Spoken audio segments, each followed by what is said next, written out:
Good morning, thanks for joining me. I hope everybody's well today. Please excuse my scratchy throat. I'm aware I don't sound at my best. I feel absolutely fine, but I have got a bit of a voice cough throat thing going on, so apologies for that. I feel a bit rusty. It feels like a while. It won't seem like it to you because I pre-made videos before I went away and they've just been going up as normal. But it feels like quite a while for me since I've sat in front of the camera, so yeah, feeling a little bit rusty this morning. Also, I've got something in my eye, so I just need to deal with that and I'll be back. Right, today I've got for you some photographs and a chat about our wonderful recent trip to Norway on the Queen Mary 2. Yeah, I've got some photos to show you about that. I'm going to tell you all about it, and I've also got a little announcement at the end. I'll save it for the end, about the my YouTube channel and plans, and a bit of an update and a bit of a change. So yes, let's get into today's video. I'm looking out at beautiful blue sky and sunshine. Isn't it nice that summer is here? Or it feels like it's here anyway. We did have a little bit of rain over the weekend, but it's still super warm and sunny and lovely. And I, for one, am totally embracing that. It felt like a very long winter this year. The only thing I don't always love about summer is the very hot nights.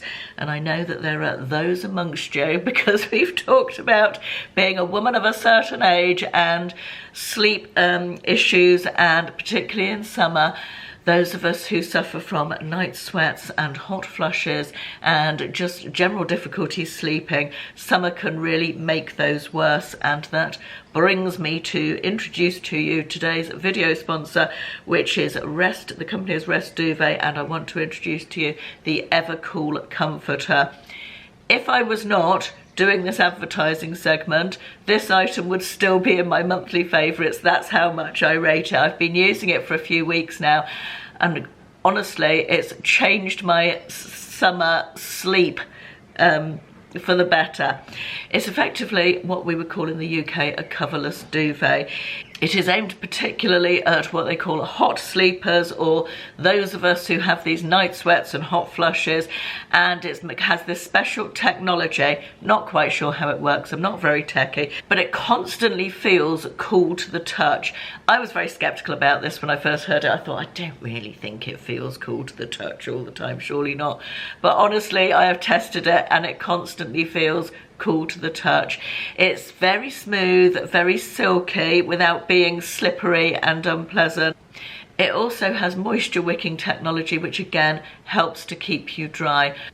Although it's super thin, it does have a little bit of weight to it. So I don't know about you, but I'm one of those people that I can't sleep if I don't feel like I've got enough weight on top of me. So it does feel, you definitely feel like you've got some weight on top of you, but it's thin and so cool. It's machine washable. You can tumble dry it on low setting if you like. I've just been line drying it. It dries really quickly on the line and it washes really well as well. Also comes in various different sizes and 3 different fairly neutral colours. I chose the cream, as you will be able to see from the little clips. I just wanted to give you a couple of stats about it as well, because stats do not lie. 92% of customers said that it helped reduce their night sweats and improve their sleep quality. And also, you can't go wrong with a Good Housekeeping award, can you? Always trust the Good Housekeeping reviews. It was the winner of the Good Housekeeping 2023 Best Bedding Award. So you can't say fairer than that. If you are interested in trying this, I do have a 25% off discount code for you. That is linked down below in the description box below this video, and I'll also pop it into the pinned comment. Highly recommend, really like this product. So I do usually make videos when I go away on holiday. This time I decided not to, various reasons, but the main ones were that I really wanted to enjoy the moment. We were going to the Norwegian Fjords. I wanted to take everything in through my own eyes rather than through the lens of filming a video type of thing, and just really enjoy the moment and the time and everything that we were seeing. Second reason was that it was a family trip. We went with, Ashley and I went with my brother and his wife and my mum and my Auntie Joan, who is my dad's sister. And I just didn't want to be constantly sticking a camera in the face of everybody. Not everybody wants to be on the internet, not everybody wants to be discussed on the internet.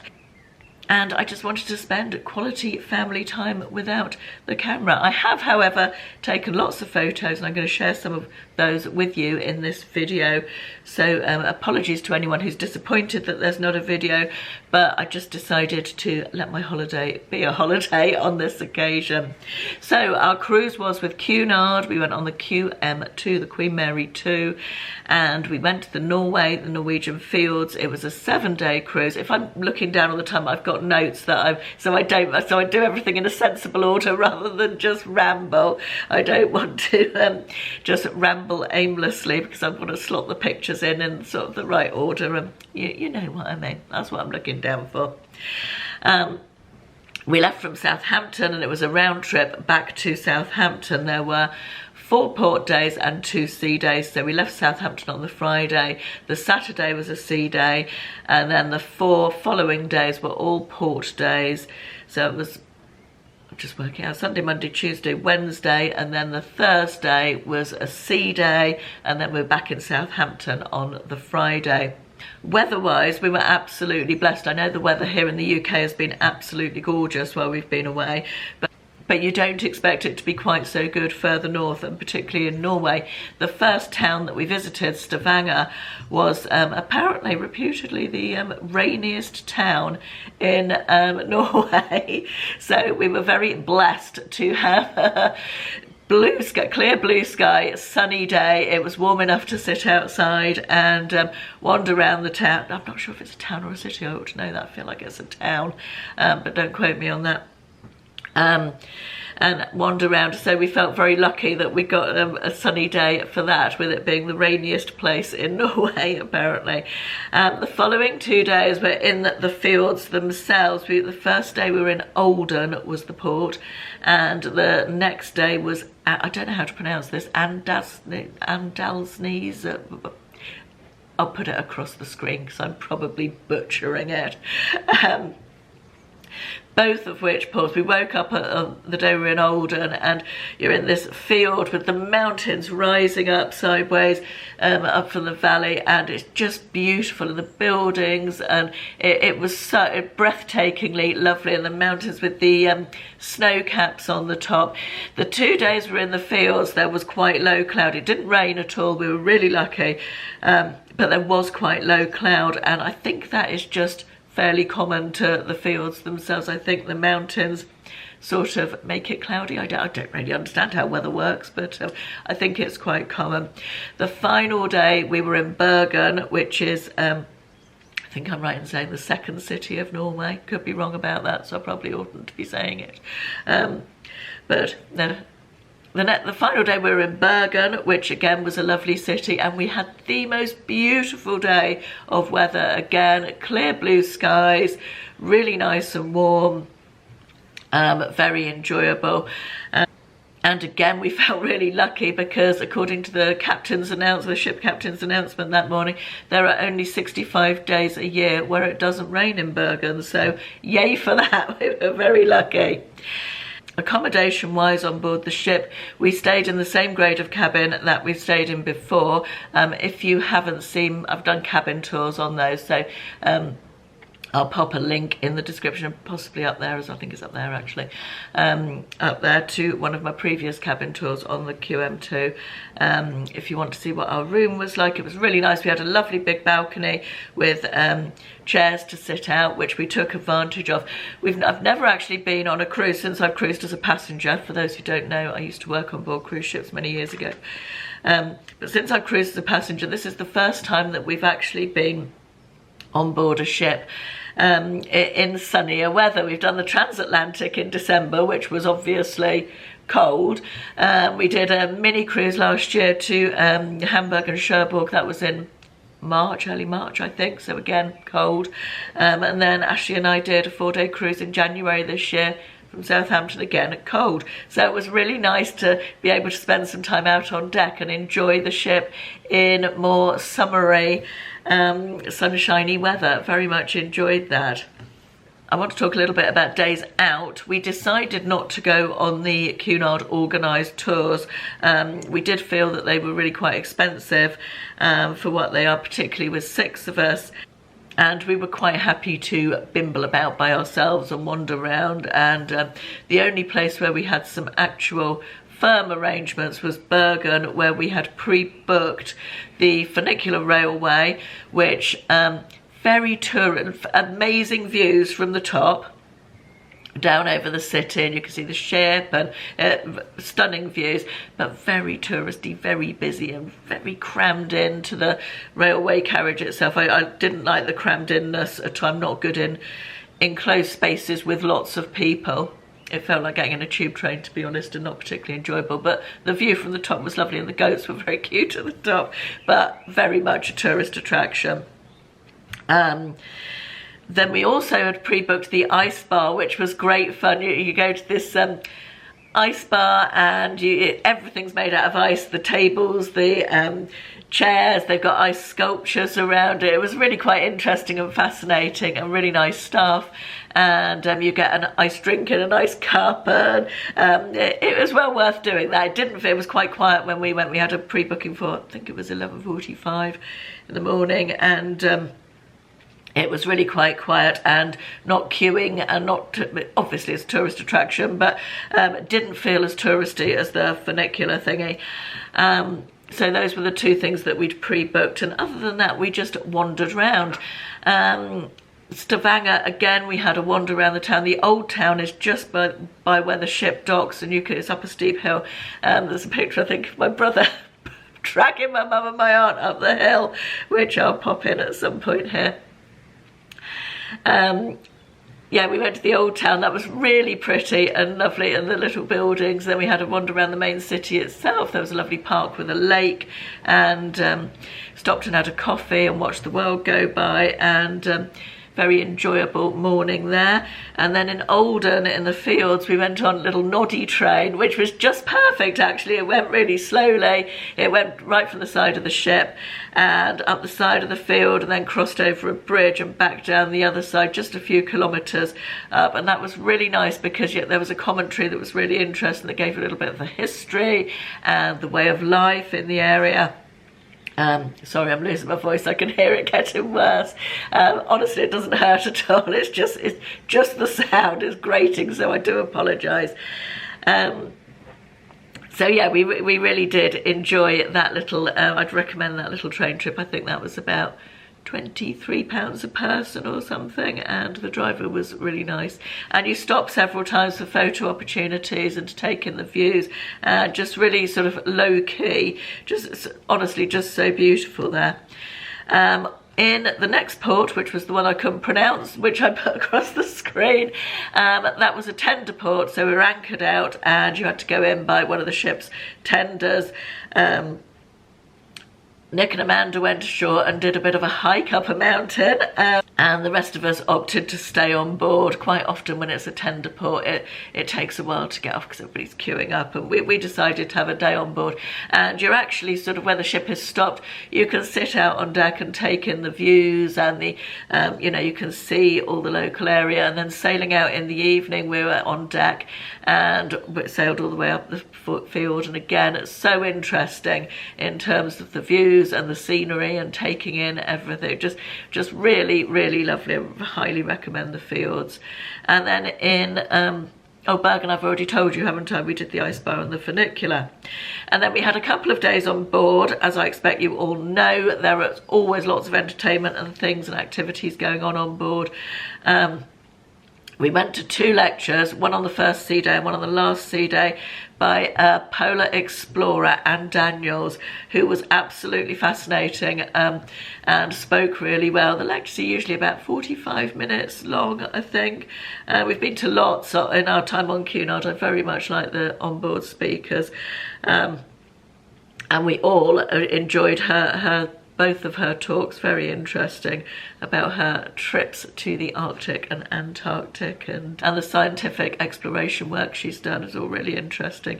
And then just for a bit of opposite to the culture of the morning, on the first day we played bingo in the afternoon, and my aunt was absolutely delighted when she won $70 on the bingo, and we had a real laugh playing bingo. Actually, it was really good fun.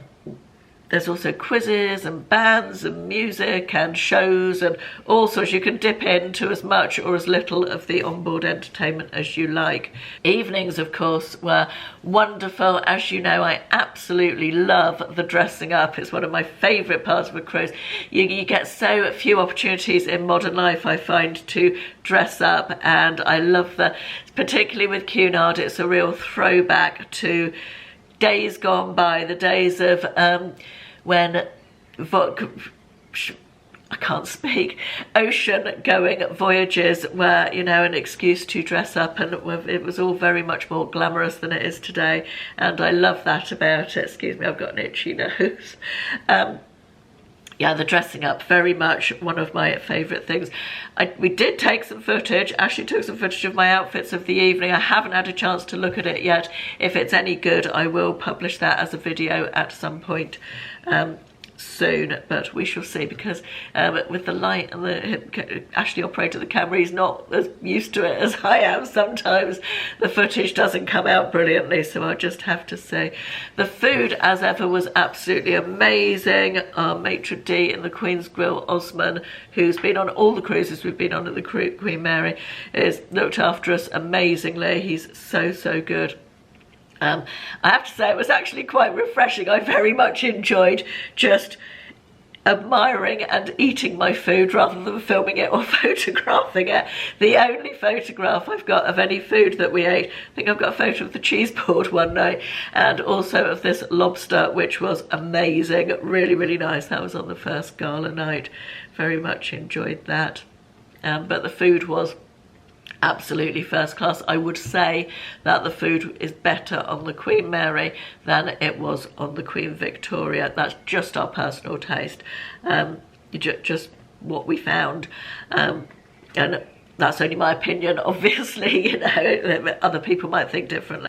So that's a little roundup of my cruise. So while I was away, I've had to think about YouTube and this weird video making thing that I do here, and I've decided that I am going to cut back for a little bit. But don't worry, there's still going to be videos, but I am moving away from having a hard and fast timetable for the summer months this year.